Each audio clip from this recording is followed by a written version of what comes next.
Hello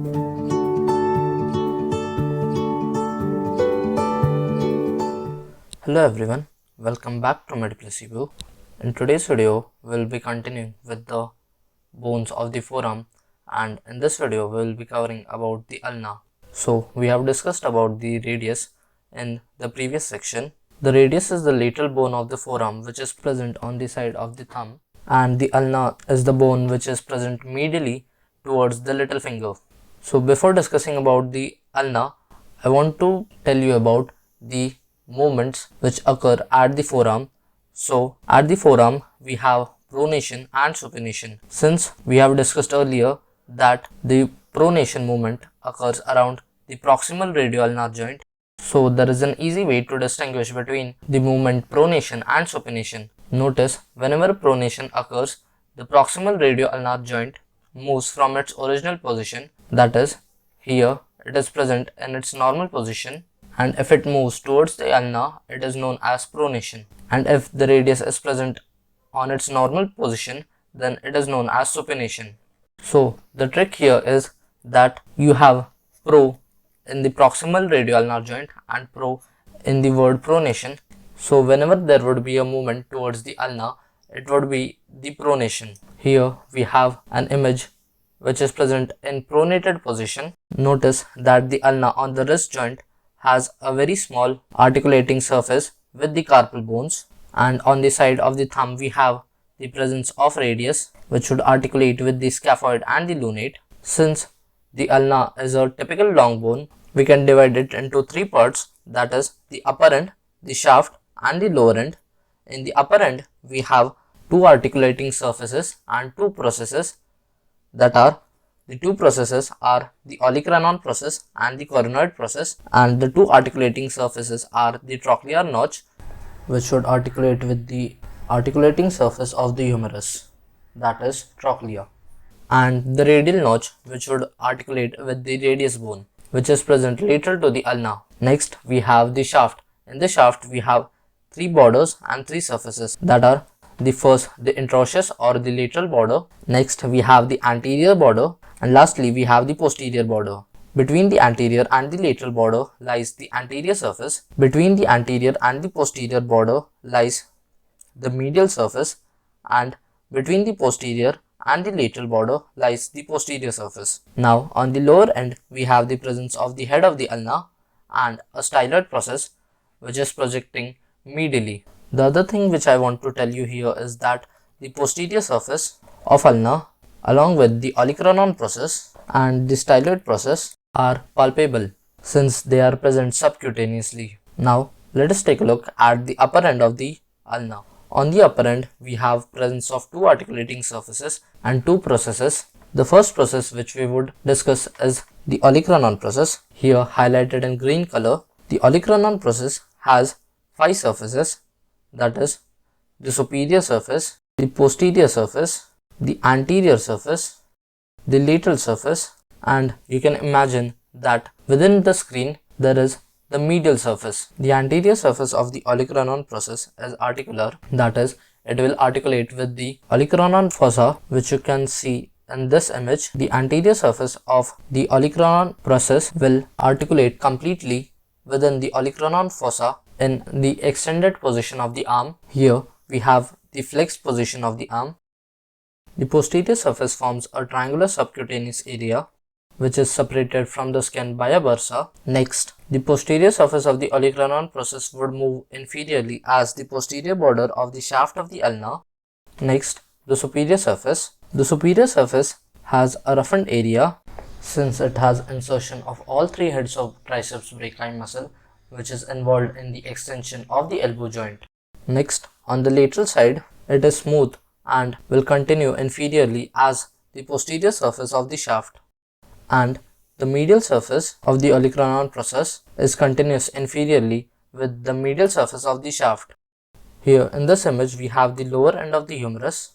Since the ulna is present on the medial aspect of the forearm, it would articulate with the trochlea anteriorly, and superior to the trochlea there is presence of a fossa known as the coronoid fossa.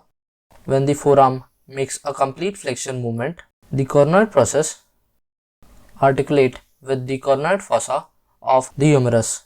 Posteriorly, as we have discussed, the anterior surface of the olecranon process articulates with the olecranon fossa in an extended arm.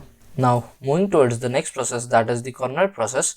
The coronoid process is a beak-like projection pointing forwards, and it has four surfaces that are the superior, the anterior, the medial and the lateral. Here we have the superior surface, which forms the lower part of the trochlear notch. Then we have the anterior surface. Finally, we have the lateral and the medial surface, which lies within the screen. On the anterior surface, we have the presence of the ulnar tuberosity, which is slightly triangular in its shape.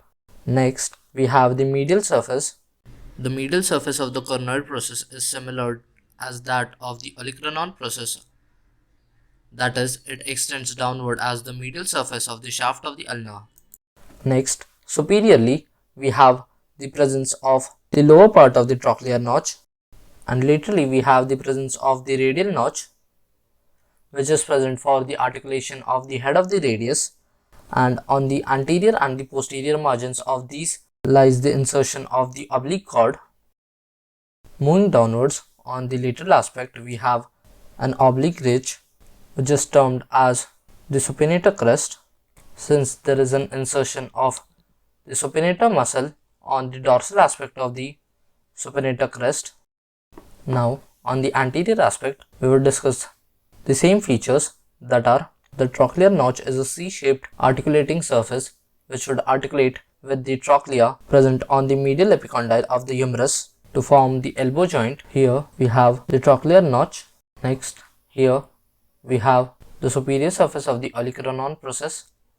Here we have the anterior surface of the olecranon process, which would form the upper end of the trochlear notch. Next, we have the presence of the radial notch for the formation of the proximal radio-ulnar joint. Then we have a beak-like projection for the coronoid process, and here we can take a look at the triangular impression which is present for the ulnar tuberosity. Also, I want to mention that the trochlear notch is also known as the greater sigmoid notch, whereas the radial notch is also referred to as the lesser sigmoid notch. Now, let us move towards the shaft of the ulna. Here we can take a look that the ulna is the medial bone of the forearm, since it is closer to the body, whereas the radius is present laterally. So the point which I want to highlight here is that the medial border is referred as the anterior border, whereas the lateral border is referred as interosseous border. And in case of radius, the interosseous border is formed by the medial border. So, as we have discussed earlier, the shaft can be divided into three borders and three surfaces. Firstly, we will take a look at the lateral surface, that is forming the interosseous border. So here we have the sharpest border, which is present for the attachment of the interosseous membrane and hence known as the interosseous border. The interosseous border, or also referred as the lateral border, is the downward continuation of the supinator crest present superiorly, and inferiorly it terminates on the lateral side of the head. Next, we have the anterior border. The anterior border is thick and rounded and is present on the medial side of the ulnar tuberosity. In the middle part of the shaft of the ulna, it runs anteriorly, while in the lower one-third, it runs towards the medial side of the styloid process. So here we have the anterior border, which is present on the medial aspect of the ulnar tuberosity, and it extends downwards up till the medial aspect of the styloid process. Here, between the anterior border and the interosseous border lies the anterior surface, in which there is presence of nutrient foramen, which is responsible for the growth and development of the bone. In the nutrient foramen, we have the supply of the anterior interosseous artery, which is a branch of common interosseous artery, which in turn originates from the ulnar artery. Next, let us take a look at the medial aspect of the ulna. From the medial aspect of the ulna, on the lower end, we can take a look at the head and the styloid process of the ulna. And in the shaft region, we have the presence of the anterior border, which in the lower one-third deviates medially towards the styloid process, and here we have the posterior border, which also terminates at the base of the styloid process. In between the anterior border and the posterior border lies the medial surface. On the upper end, we can take a look at the medial surface of the olecranon process and the medial surface of the coronoid process. Now, let us move towards the lateral aspect of the ulna. On the lateral aspect of the ulna, on the upper end, we can take a look at the prominent radial notch. The radial notch, as we have discussed, is present for the insertion of the head of the radius and will form the proximal radio-ulnar joint, enabling the movement of pronation and supination. The anterior and the posterior margins have the attachment for the annular ligament, which is involved in the formation of the elbow joint. Moving downwards from the radial notch, we have the presence of the supinator crest. The supinator crest would continue inferiorly as the lateral or the interosseous border, and here we have the presence of the posterior border.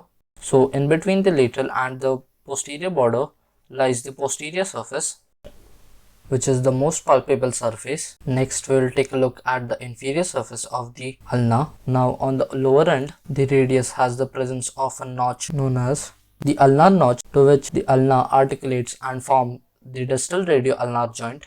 Mostly, the movement pronation and supination occurs at the proximal radio-ulnar joint, and the distal radio-ulnar joint contribute to a very low extent in the movement. The ulna do not articulate directly with the carpal bones since there is presence of an articular disc, whereas in case of radius, it articulates directly with the scaphoid and the lunate. The last point which I want to tell you here is that the ulnar nerve and the ulnar artery lies on the anterior aspect of the head of the ulna, and posterior to the head of the ulna we have the presence of extensor tendon for extensor carpi ulnaris, and in between the radius and the ulna there is passage of the extensor digiti minimi tendon. Now let us move towards the muscular attachments. Here I have presented two images, the anterior aspect and the posterior aspect. So starting with the muscle attachment, on the upper end of the ulna, we have the triceps brachii muscle inserting on the superior surface of the olecranon process. Next, on the lateral surface of the olecranon process, there is the insertion of the anconeus muscle, which is sometimes also referred to as the fourth head of triceps brachii. Next, on the anterior aspect, we can take a look at the flexor digitorum sublimis. The flexor digitorum sublimis is synonymous with the flexor digitorum superficialis. The flexor digitorum superficialis has two heads of origin, that is, here you can see on the radius we have the radial head of the flexor digitorum superficialis, and on the ulna we have the ulnar head of the flexor digitorum superficialis. Next we have the insertion of the pronator teres muscle. The pronator teres muscle is involved in the pronation movement, which inserts on the lateral border of the radius, which can be seen here on the posterior aspect. And lastly, we have the brachialis muscle, which inserts on the anterior surface of the coronoid process along with the ulnar tuberosity and medial to the supinator crest. Next, moving towards the shaft of the ulna, from the lateral aspect of the supinator crest, we have the origination of the supinator muscle, which can be also seen on the posterior aspect of the ulna. Next, we have the origination of the flexor digitorum profundus from the upper 3/4 part of the shaft of the ulna, including its anterior surface and the medial surface, and also from the posterior border of the shaft, through which it gives an aponeurosis, which act as an origination point for the flexor carpi ulnaris and the extensor carpi ulnaris. From the aponeurosis of the flexor digitorum profundus, there is origination of the two muscles, that is the flexor carpi ulnaris and the extensor carpi ulnaris. Here you can take a look at the groove for the extensor carpi ulnaris muscle, which, as we have discussed, passes from the dorsal aspect of the head of the ulna. Apart from the flexor digitorum profundus, we also have the origination of three important muscles, that are the abductor pollicis longus, the extensor pollicis longus, and the extensor indicis proprius, which is also known as the extensor digiti minimi. On the lower end of the ulna, we have the origination of one muscle, that is the pronator quadratus, which you can see here, and also on the posterior aspect. Thank you for watching. If you like the video, please like, share and subscribe. And also, if you have any queries, comment down below.